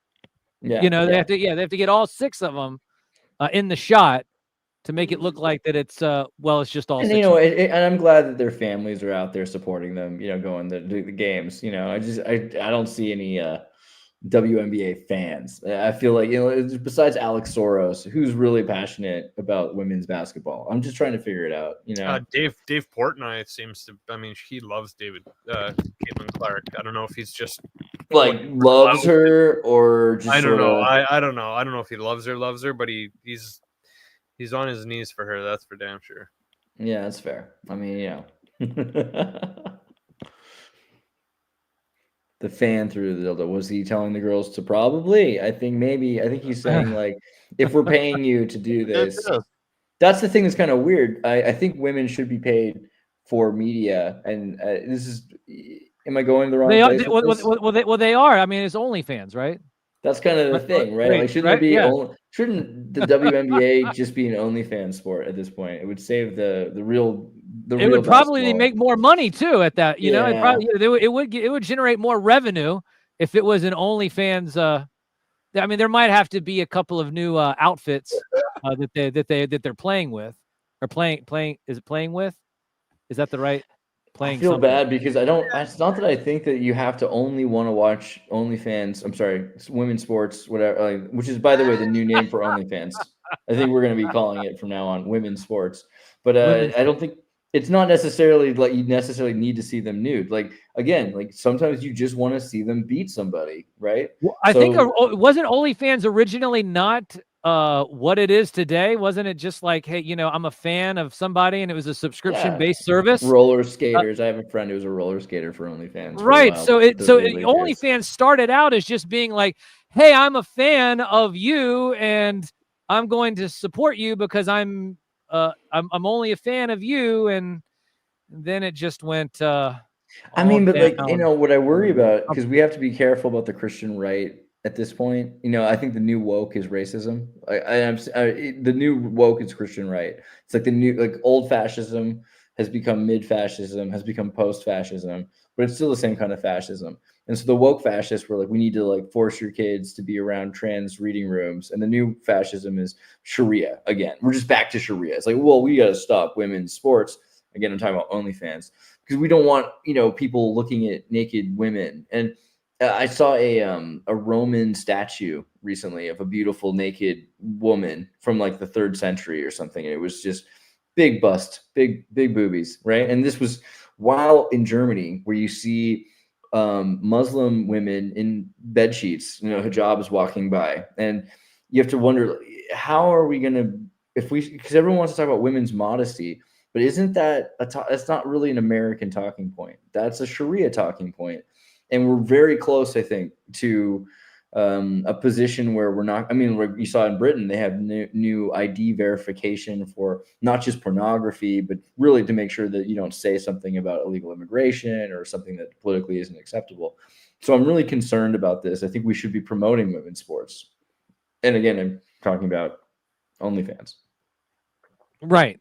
Well, I mean, that's the only way, like we said, they're going to make money. Yeah, but we shouldn't stop pornography. I mean, I hate pornography. I can petition against the idea. I think that cuckolding the whole populace with automated war rapings, which is basically what porn is, right? It's like they used to take your women and do them in front of you in order to traumatize you, and now we just have the girl next door porn series, and it teaches you to like to watch somebody else doing what you should be doing with your wife. Well, hell, every hotel you go to has a cuck chair. So I mean, it's just sitting. It's like right there in the corner. But we should be careful about getting rid of that culture, because the alternative is probably way worse in Saudi Arabia and Dubai. Well, yeah, that's probably true. You know what I mean? I don't know. Just a theory. You remember Glow back in the 80s? Isn't that the TV show? Wrestling? Oh, Glow. Isn't that the women's wrestling, I believe? Yeah, I saw that show. Feminist as hell. Gorgeous ladies of wrestling, for sure. That was good. I liked it better when they were all on steroids. Did you see that they're having, I think, Jordan, you showed me this, that there's a new Olympics that's going to be... The Enhanced Games is coming to Las Vegas. Oh, that's right. Yeah, people on steroids. I did see that, where it's like, hey, they're like, hey, you know what? Juice the F up and grab yourself a baseball bat and let's knock that sucker across the city limits. That's a good thing. We need more of that. I mean, the Olympics are stupid. I hate the Olympics. I mean, generally, there hasn't been a good Olympics since, Germany. No, hold on, wait a minute. Now, I'm just going to tell you right now, curling is the best sport ever created. That's true. Men. Curling is great, but it doesn't need the Olympics. I don't need to wait 4 years to curl. I can go. Can you imagine juiced up curlers? A bunch of oh man. I think I know some actually, they've been using the brooms, and as they're scraping, the ice would be like just coming off the surface of the, they'd be digging trenches into the ice because they're so juiced up. I had that N64 Winter '97 Olympics cartridge. That video game had curling on it, and that was incredible. That was the best. That was probably the best game in the entire Olympics. But waiting 4 years, not getting paid properly, screw all that. Jordan showed us the Enhanced Olympics. They're going to pay them properly and have multiple games every year. So be like quarter or biannually. So you don't have to wait 4 years to be in this competition. And you're going to get sponsors. You get $1 million. Basically, the Olympics owns you. like a slave, and it's like college basketball, it's or worse than slavery. And like who wants that? Who wants an Olympics where they have to pretend not to be on steroids? I remember when the Olympics were cool, like the 80s and 90s. The Olympics were definitely on steroids. There's no question. And all of a sudden, they just started sucking. Why do you think that is? Because it's harder to take steroids. So, like, come on, these are racehorses. Use what you got. Make them powerful again. Like, impress us. Do some transhumanism. And if they die, they die, right? Like, this is what used to happen in war. What are we emulating here? So just give them the chance to really impress us. Run into a wall. I want to see it. Do you guys remember the old Nintendo Power Pad? Resonate's talking about that. Like, to beat as fast as you can. And then they also had the Power Glove, and that thing didn't even work at all. That was terrible. Did you ever see the movie The Wizard? It looked cool though. It looked cool. Do you remember the movie The Wizard? The Wizard with Fred Savage. Yeah, that was amazing. Mario 2, wasn't it? Mario 2 at the end of the movie. Mario 3. Mario 3. Yeah. Yeah, there's some weird stuff in that movie, right? Like the dinosaur, the Sinclair dinosaur, which is the Sinclair St. Clair Da Vinci Code. There's some weird symbolism in that. Isn't that dinosaur also in the Pee-wee? Isn't that also in the Pee-wee film? Yeah, it's in the Pee-wee. Which also has the basement under the Alamo, which I think is another Epstein reference. There's a lot of good stuff in the Pee-wee movie, for sure. The Wizard, that was a classic. There you go. It was a classic. It was a good movie. They're planning on breaking every world. Now, if they break every world record, now does that mean that those is there going to be an asterisk, or is it just like, you know what, screw all of you like non-juiced up people, this is the record now, and we're rewriting the history books? Is that how it's going to go down? If it's democratic, yeah. I think if people get to choose what they want to see, that's what they're going to want to see. It's going to be their own league, a league of their own, if you will. Yeah, I'm sure they're going to have to, but it's kind of like the mainstream media started being called the legacy media. There will probably still be the organic Olympics. It'll just be, soy, and no one's going to care. Soy. 6 of your moms are going to be like, I think it's wonderful what they're doing. It's the vegan Olympics. It's so pure. Come on, bro. Like, no one cares. The vegan Olympics. Oh, gosh. So, it's interesting how we started with, we started with earthquakes and big tsunamis that are about to hit Hawaii. And then we ended up talking about juiced up Olympics and cup chairs. And that's how, that's how it all kind of goes down on one of these streams. So it's like you never have an idea of where it's going to go. I think you did. Well, I had some guests that were supposed to show up. We were just going to talk about toys and Comic-Con. And next thing I know, I'm getting text messages saying, we got to move to higher ground. We got to move to higher ground. And I pull up the interwebs, and it's like, oh my gosh, there's an earthquake. Can't handle weather. That's really what it's like. I think Californians can handle earthquakes. Like, we sleep through them, but like you get a little bit of rain and everyone starts to cry. And if there's any snow, just you close down the roads for 3 weeks. If there's just a little drizzle, it's pathetic, really. We got here, a few minutes ago in Kamakura, Japan. Everyone is being evacuated. Tsunami is expected to hit any time now.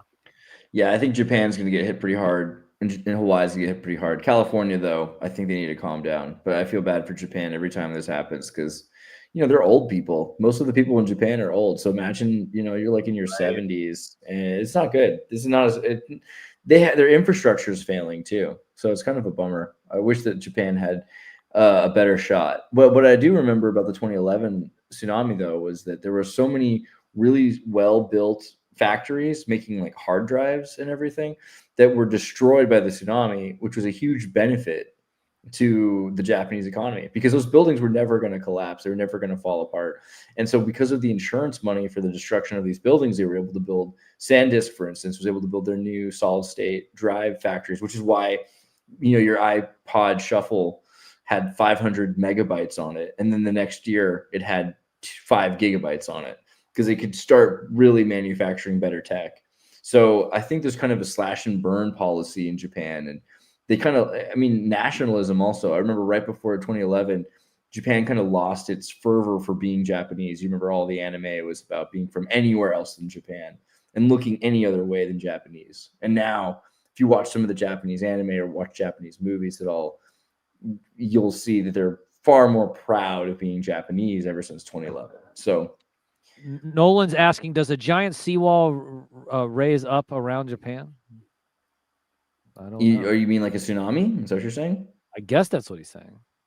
I mean, there are it is a peak, a mountain peak, you know, like a series of mountainous peaks. So yeah, essentially if water hits it, it's pretty bad because it instantly pushes up, which is why they have sometimes 20-foot swells that flood Japan, which is pretty terrible.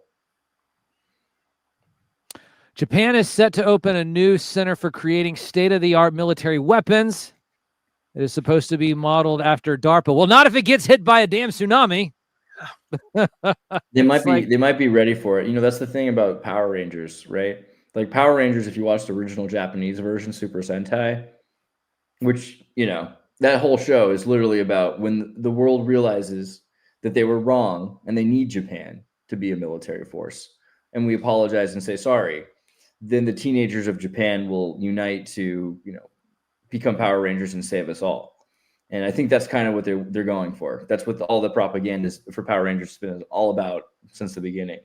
We need Japan, right? Well, you know, Jordan, do you have those pictures of the action figure I sent you? Yep. You know, we're talking about earthquakes. We're talking about weather manipulation. So, Exert, if you could pull this up, look at that. Look at that. It's a new action figure. It's about to go on pre-order. They're calling it Planet Superman, but we all know who it is. It's Captain Planet. Yeah, what the heck is going on here? I thought this was like a... So they're actually releasing this as Earth Superman? Well, you know, it's interesting because I have this little figure here by Dawson Toys. Dawson Toys is the company that is making it, but they made this one a while back and they called it the Sheriff. But however, when it actually came in the package, it said Brave Star. So even though they're saying that it's called Earth Super, so this is like an Asian translation, right? It's a third party. It's a third party type company.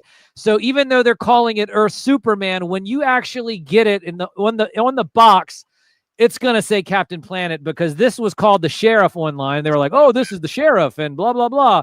But then all of a sudden, this shows up and it's all in a bunch of Brave Star packaging. And so they're probably going to do the same thing with this little guy. Did you guys watch Captain Planet? Did you think it was propaganda? A little bit. I love propaganda. It was definitely tree hugging propaganda. It's Jane Fonda hugging. What? Ted Turner and Jane Fonda got married, and that's what happened. He got Captain Planet. You know, I would have expected Resonate to not be a fan of Captain Planet, but obviously he is a fan of Captain Planet. Why would you expect that of Resonate? What kind of? Oh, because it's just he doesn't seem like to be the tree hugging type. Well, yeah. I mean, maybe he liked the villains. The villains were cool in Captain Planet because they just wanted to destroy nature. They were just, let's cover the world with oil. Ooh, let's put some nuclear waste in there. Ooh, they just really loved destroying things, which is it's fun. Well, but when you think about all those '80s cartoons and who's a good guy and who's a bad guy, I'm gonna have to sit there and say that G.I. Joe is probably the bad guy. Cobra was looking out for everybody. And we all know that Destro was supplying weapons to the Joes. Yeah, Captain G.I. Joe's was written by Christy Marks, which, aside from her questionable last name, Christy Marks also made Gem and the Holograms. So if there's one girl who really understands the intricacies of world politics, it's clearly the writer for Gem and the Holograms, right? Like that is the most truthful, demonstrative conspiracy show ever made about actual sci-fi tech that's being used, holograms to manipulate our perceptions. Totally underrated doll show, if you ask me. So I actually interviewed Samantha Newark years ago. Really? Wow. I did. Yes, she's a gem. See what I did there? See what I did there? Yeah, she's a gem. So no, she's a sweetheart. I interviewed her a while back, and I had a buddy of mine. He was in the chat a little earlier. Anime figure statue collector. He sent me the complete series of Jim and the Holograms about a week ago. So I've been actually watching it on my tube television over there. Oh, that's so good. Yeah. I love Jerrica Benton. You know that Dr. Benton, Jerrica Benton's father, is an actual hologram scientist. Like that show bleeds into reality in some weird ways. Yeah, look up Dr. Benton hologram, laser quasar PDF. You'll find like some of his scientific papers. There's some real stuff in Gem and the Holograms, of course. Well, it's it was, what was it? It was made by Sunbow Productions. They were the same ones that made the original G.I. Joe cartoon. Yeah, it was made in Christy Marks. It was Hasbro, and Christy Marks wrote both of those shows. Christy Marks also made the Sisterhood of Darkness, which is this weird witch coven superhero comic book series. I can't remember if it was Dark Horse or Image, but do you remember? Do you remember Inhumanoids? Do you remember that one? Yeah, Inhumanoids is amazing. Inhumanoids, that's rich. That the monsters underground, and that was Earthquake. There's a lot of truth in these. I feel like if you really want to know what's going on, you have to read comic books. One of the things I said a while back, I said this years ago, is that those 80s cartoons, it was soft disclosure for all of those children. So it was the one way that they could sit there and basically look at the kids and give them this soft disclosure through their cartoons during the 80s. So by the time they all grew up, and now, of course, where they are, they're all like 40 years old now, 30, 35, 40 something years old. And everything's coming out, and they're like, we had cartoons with that when we were growing up. They accept it. Yeah, it's not shocking. It's like, oh yeah, we all knew about that. Suspension systems for disbelief, right? Oh yeah, Trancers. Oh, I love Trancers. Have you seen? You love Trancers. I know you love Trancers. Trancers is so good. What was Trancers about? Oh my God! Have you never seen Trancers? There's like 5 of them, maybe 10, isn't there? Yeah. Yeah, there's at least 5. Are you a fan of Trancers? Casual? Are you a fan of that one too? I don't recall actually. I'm gonna have to slide, man. It's getting late. All right. Well, real quick before you head out, where can people find you? One of the great things about Casual is that he does one of the biggest risks in all of YouTube. Tell him what you do. So on matter of fact, tomorrow night, starting at Wednesdays are 9:30. Starting at 9:30 tomorrow, I have a happy hump day Wednesday, midweek stress relief. Talk about toys, bar atmosphere. We throw the link out there. Pretty interactive environment. Yeah, Shout out. Yeah, so what he does is he throws the links out in the chat so anybody can join. Ooh. So that's the biggest broadcast risk in YouTube. It's been fun, man. It's been a lot of interesting things that happen, if you can imagine. Taking on anybody. So yeah, there's guys that come by that don't collect. It's all types. It's all types. We're just cool. Everybody clicked up, and we just all meet up like a giant video conference, man. That's pretty sweet. That's cool. Yeah. We should do all right, so we got to check out Casual Toy Collector. We're going to have to watch that tomorrow. What time is that at? At 9:30 tomorrow. 9:30. Sweet. Okay. And then 9:30 on Friday, Eastern time. Usually I have my buddy Bruce with me, and it's a lot more. It's pretty wild, man. Like, it's 21 and up. We'll just say that. Feel free to check it out. It's pretty respectful. You're like a very you have some Southern gentry to you. Some respect right there. Yeah, I like that. It's every Friday and Saturday night as well, right?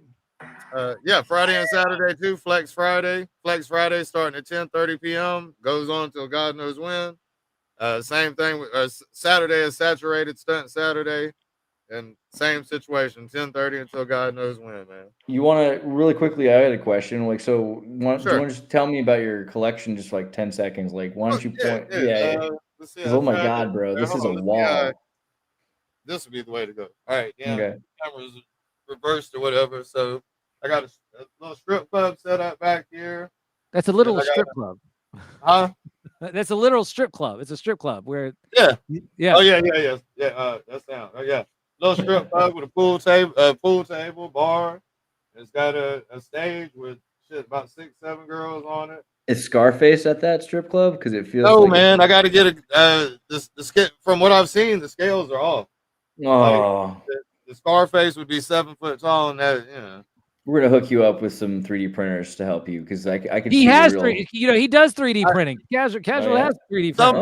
Sometimes it's so damn, man. The life is so hectic, y'all. The life is so for real. He's got 20 kids. Yeah. Not 20. You exaggerate. 24, 28. 24. Sorry. Yeah.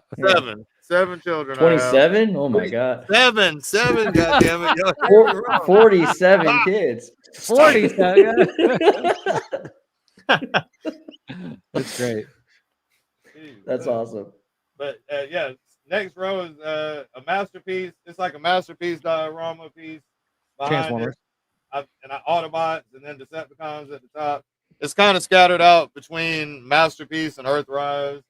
I got some third party stuff, and I've got a fuckload of Autobot masterpieces. Then over here, I got just a random like barbecue scene with the 6'4", Jesus holding the AK. Good. I got a buddy that comes up. I got friends like they bring toys over and they set them up on the shelves so that when I'm walking around showing them, it shows off their shit. But he's got an Optimus Prime and a Cybertron, War for Cybertron. Yeah. The Golden Girls, basketball players. Over my desk right here, I've got a throne with probably 100, I like 150, 160 different female action figures. There's an arcade over here that I got set up with many prizes. Like, check out the videos, man. The videos go through, like my little intro video I've been playing the past couple of days. It goes through kind of the whole collection and shows the stuff standing up. That's sweet, bro. That's awesome. Yeah. And where can they find you online? Oh, Casual Toy Collector, right? All right. With a K. Yeah. With a K. With a K, Casual Toy Collector. Yeah. Cool. Well, Casual, thanks so much for hanging to out. get along with, you know. We talk about everything. There's some really animated guys that come on, you know, like Bo, for example. You guys would be really entertained with Bo and shit. Fumbling comes through. Rashad, man, there's so many. Saint Frank right here. Dead Man 1 comes through. Like, it's just a whole. Like, it is a cast of characters. Yeah, it's cool, man. It's cool. So Legit. Y'all ain't doing nothing. I'd be happy if y'all swing by. Sweet. Well, I'll check it out for sure. That sounds awesome. Yeah. All right. You have a good night, Casual. Yes, Take yes. care of your 7 wives and 47 kids. It was great meeting y'all too, man. Appreciate it. We'll see you again. All right. Future. Peace, y'all. Peace. Later. Oh, look at that. He's here. whoa. I think we're on Piers Morgan now. No, You're Piers Morgan. That's right. Hey, do you know about this one? Night of the Comet. Are you familiar with that movie? That sounds so familiar. I don't remember what it is though. You have to remind me. Let's see. It's like a comedy. I don't know if I saw this one. Night of the Comet. I don't know. No, 1984. Tell us about it, Resonate. Let me. I'll look it up for a second and see if I've seen it. Never heard it. Oh, come on. Yeah, right? Yeah. Of course I've seen this one. Oh, this one's actually really good. Okay, so you pull it up?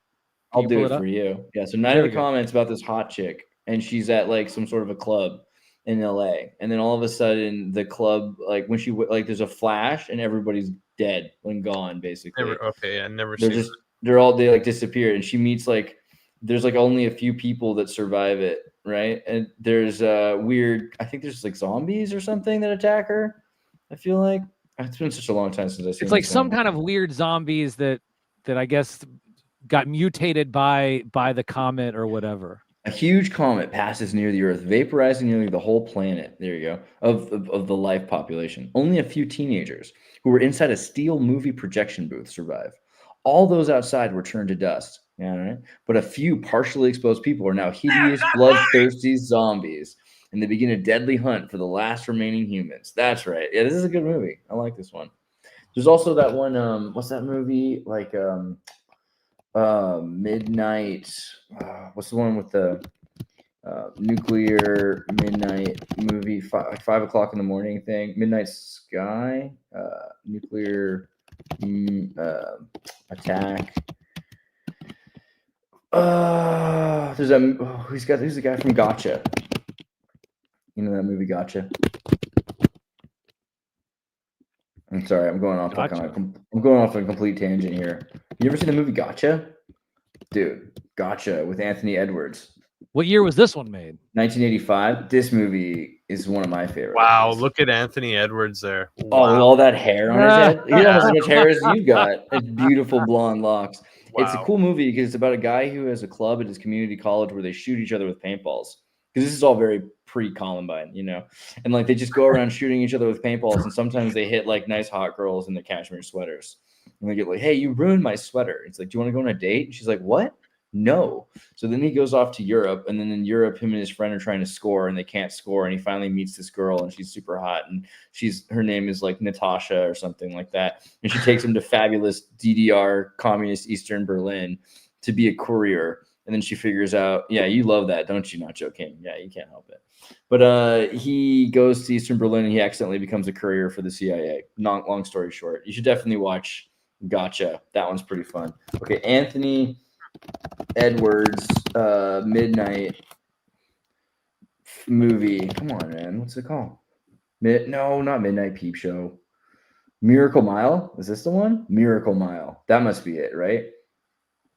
Yeah, Miracle Mile is a movie where Anthony Edwards is at a bar, at a coffee shop or something like that, a cafe at 5 o'clock in the morning in LA, and he picks up a payphone, and the payphone tells him that this guy's trying to call his dad. It's a wrong number, but he's like, "Oh my God, the Russians, the Americans, they finally did it. They dropped the bomb, and we can't stop it now because the computer systems, and they're launching. We can't stop them. We're launching. We can't pull the nukes back." It's the end. It's the end. And then all of a sudden, they're trying to figure out what to do to prepare for this nuclear holocaust that's going to hit Los Angeles and the rest of the world. And they don't know if it's real, but they just want to be prepared for it anyway. And then all of a sudden, like the call gets, like people start getting the call, like police and like just start abandoning the streets, and they're all running to be home with their families as like the bombs drop. Miracle Mile. That one's wow. Look at the heading. Look at the heading. Go back up. Be prepared to be blown through the back of the theater. Man, it was pretty good. 4 stars. It's got 4 stars too, so you know it's serious business. It wasn't Independence Day, but it was pretty good. I honestly think it's an underrated classic. And they have to find this helicopter pilot to help them fly, and they go into like a gay gym, and there's this guy's like, "I'm a helicopter pilot, but I have to bring Cheryl with me, or Susan, or something like that." And then he points to this little boy, like this like 19-year-old, like his gay lover. He's like, "Is there gonna be a problem?" And they're like, no, there's no problem. I'm like, okay. And then he's like, dude, so LA. Oh man, good times. Horror movie with the kid. Movie night on a Tuesday. I would say movie night on a Tuesday. Random 80s movies, B movies that they get 4 stars. What was the movie with the kid in the tunnel with the pennies and the aliens? I don't remember that movie. I don't know what you mean, Riggs. Does ChatGPT know? Hey, ChatGPT, what was that 80s movie, horror movie with the kid in the tunnel with the pennies and the aliens? ChatGPT comes back with the answer, like it always does. I mean, it's been wrong. Whenever I try to ask questions like, "Oh, is it called The Gate?" Is that already right? The Gate? The Gate. Riggs? We don't know. It's your movie. It's got to be this, right? And this kid, and yeah, The Gate, right? This is what you're talking about? Could be wrong. Looks like fun. Yeah, this has got to be it, right? Looks good. We're gonna have to check this movie out. I could be wrong though. So Riggs, let me know. Old Tom Selleck. What about Old Tom Selleck? Back when he was still a chick? What? Back when he was still a chick? Oh my gosh, that's fantastic. Fantastic. Make sure that every one of you are here watching, that you do text that number down there, 127-804-430-5505. That's 127-804-430-5505 every single day until August the 3rd. That's this Sunday. Use every single phone in your house. Grab all your burner phones from your drug dealers, everyone else in your family as well, everyone you work with, tell them too. Yeah, we're going to, as we say, a hashtag hack the planet. Right. And if you are a drug dealer, you should probably make all of your customers use their phones to vote for Sam as well. Right. We're going to keep forcing Sam down your throat until you love him like Paris Hilton. You know, like this is branding. This is how it works. Yep. And it all has to do with the shades too. Those are beautiful. I've been wanting to say those are like Aldous Huxley meets Toys R Us. There's something really nice about the style. It's very. Do you very remember good. what these are from? So these are from the old Pizza Hut Back to the Future promotion. Wow. Yeah, Yeah, those do so- bring me back. So yeah, there was a Back to the Future 2 had a Pizza Hut promotion where they had 4 different sets of shades. This was one of those sets. I always liked these. Probably these were my favorite because, like I said, I could wear my hat on backwards and still Yeah. have the brim over my eyeballs. You were the nostalgia king, Sam. I gotta say, you were like a historical fashion guru. You know the things. I'm the last. Listen, I'm the last of my kind.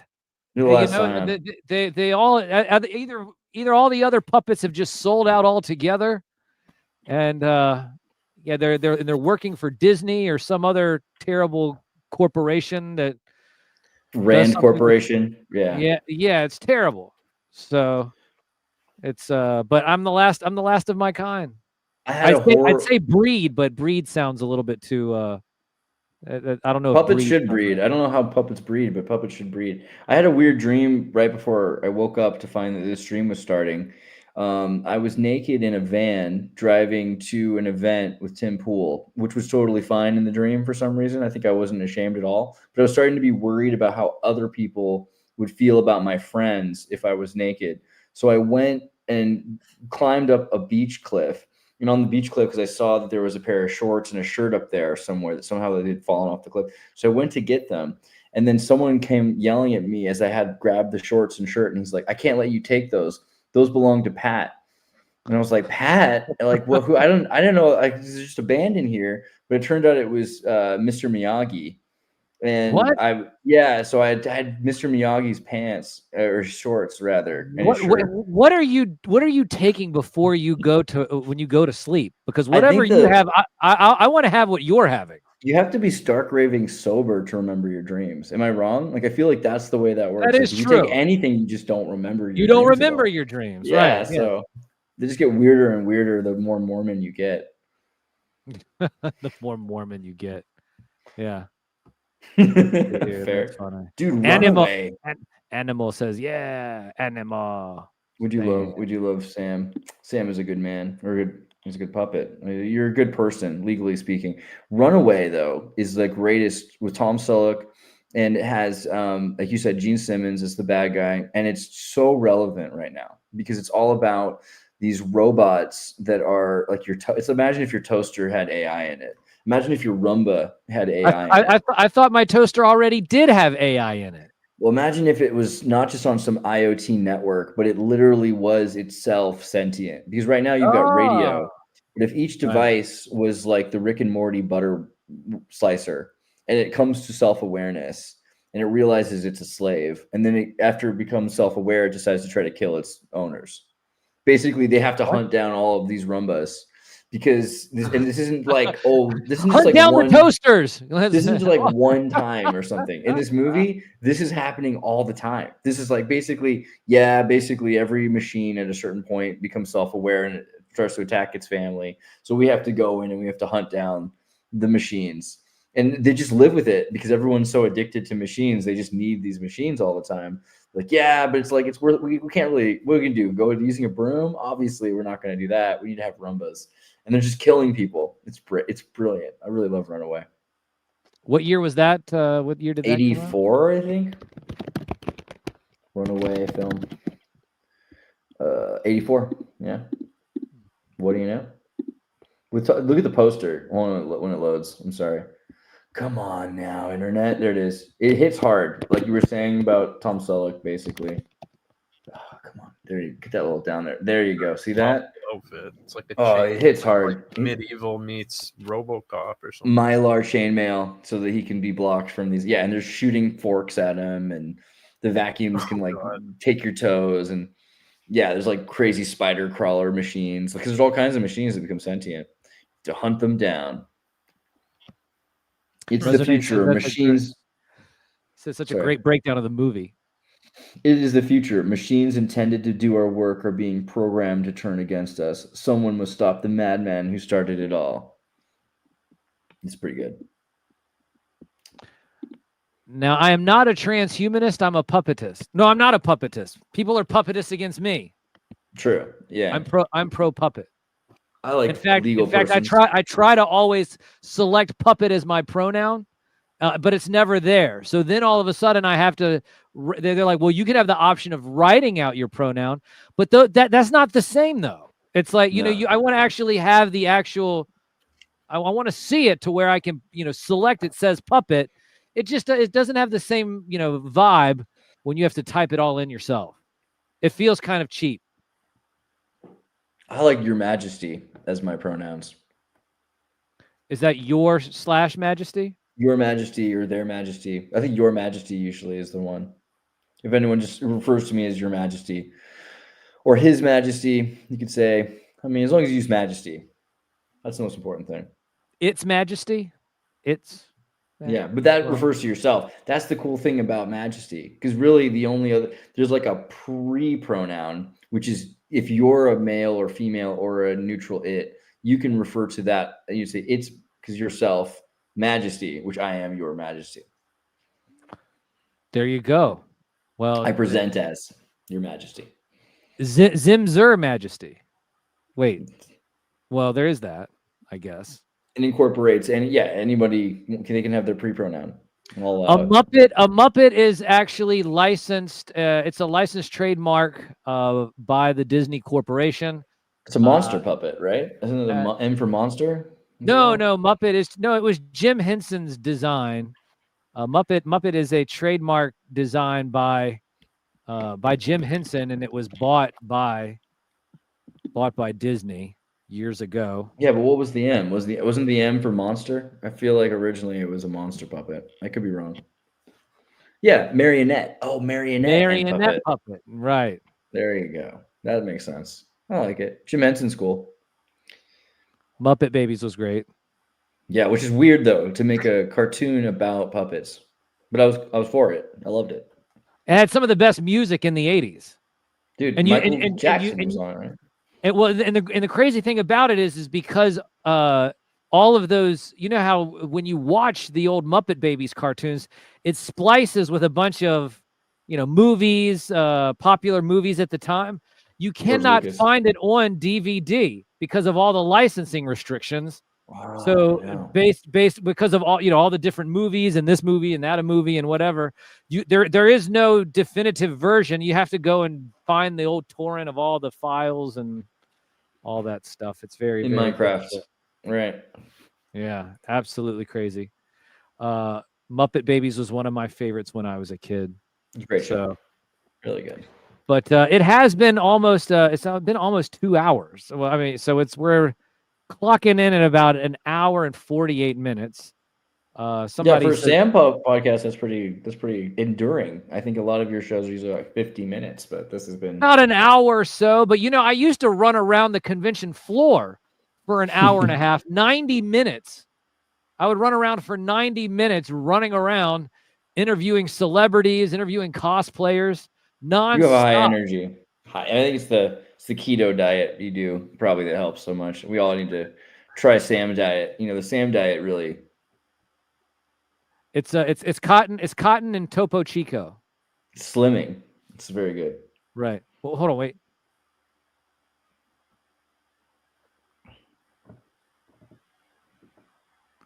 No such thing as a Lord blanket. Oh my God. No such thing as a Lord. No such thing as a Lord blanket. Lord Blanket's not on the list. So no, he's not. Has anyone seen the Meet the Feebles movie? Okay, let me just say, Animal.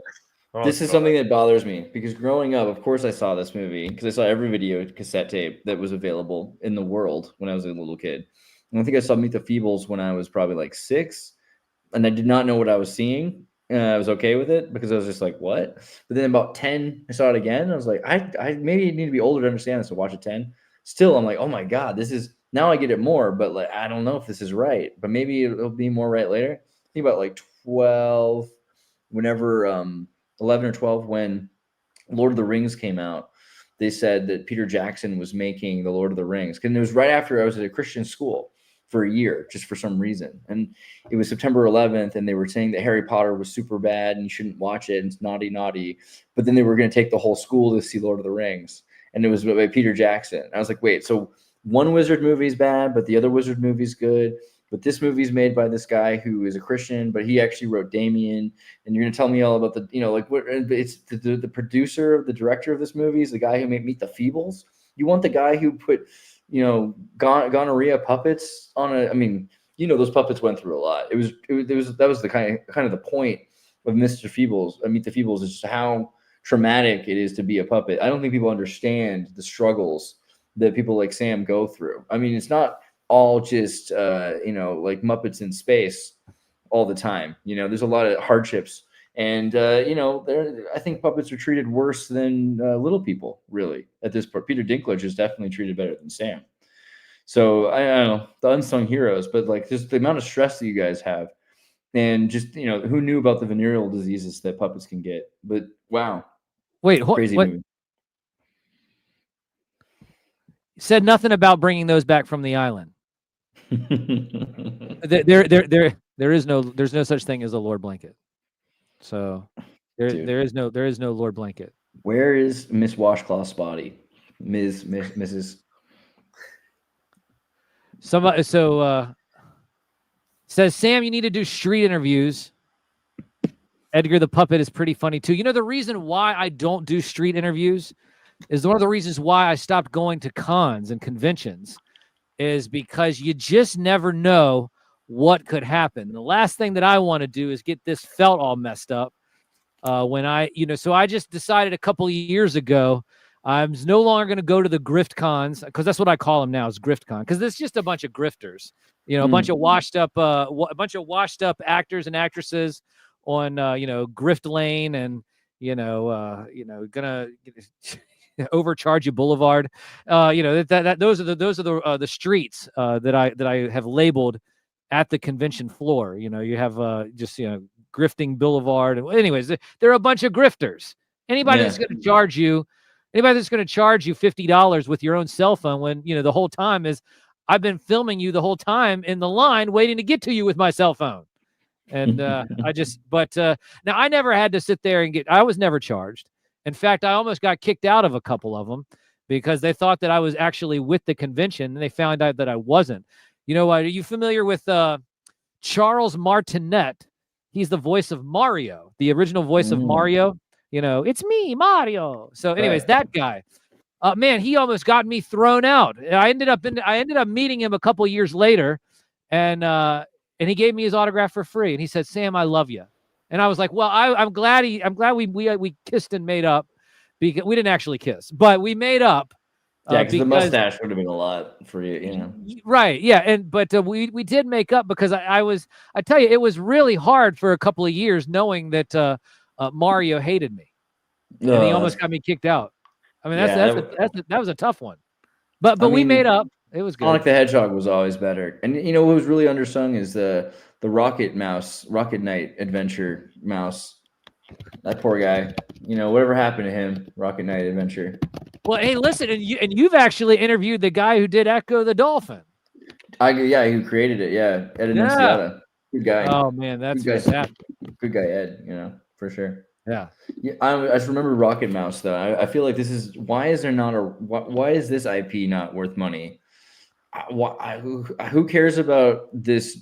Kind of racist plumber, and why do they care so much about a hedgehog? Don't get me wrong, I love the hedgehog, but dude, this Rocket Knight armadillo thing is incredible. Whatever happened to him? Why is there not like $1 billion franchise around this Sega character? Because you know what happens is these companies end up getting licenses and they just sit on them. And they're like, they're like, hey, you know what? We're not going to be involved with that, and nobody's going to like that. And then, dude, Rocket Mouse was. I mean, I don't know if he's a mouse. What is he? Is he got to be like an armadillo or something like that? What is he? Right. Konami doesn't really care enough about things. They should really care more. Dude, just look at him. He's adorable. He's got a little mustache. Do you have a screenshot of the actual game? Yeah, somewhere I can find it for you. It's got to be a screenshot. Hold on, let me go back there for you. Rocket Knight game. I'll just go to YouTube and we'll show you like some gameplay. That's probably the best way to do it. Rocket Adventures gameplay. Let's do like a speed run. It's probably a speed run video. There you go. This was so good. This freaking game is so great. You blast around, you kill pigs, you have a sword, you throw stuff, you hang from trees with your cute little tail, you kill mechabots. I mean, it's got a lot of the same vibe as Sonic the Hedgehog, but just it's a little bit more sophisticated, I would say. It's a little cooler to me. This game is just underrated as hell.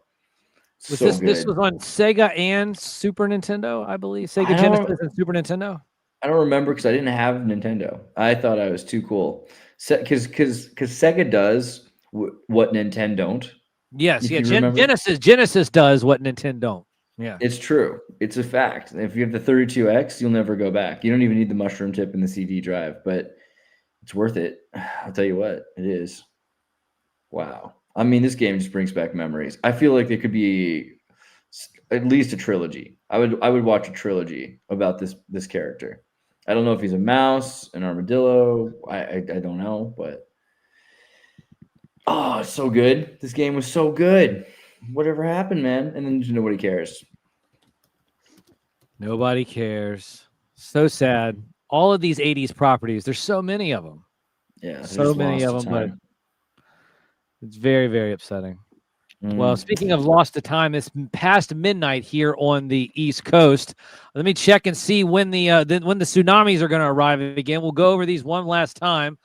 1:17 a.m. Eastern time is when Hawaii is going to get hit. 2:40 a.m. Eastern time is when Washington State's going to get hit.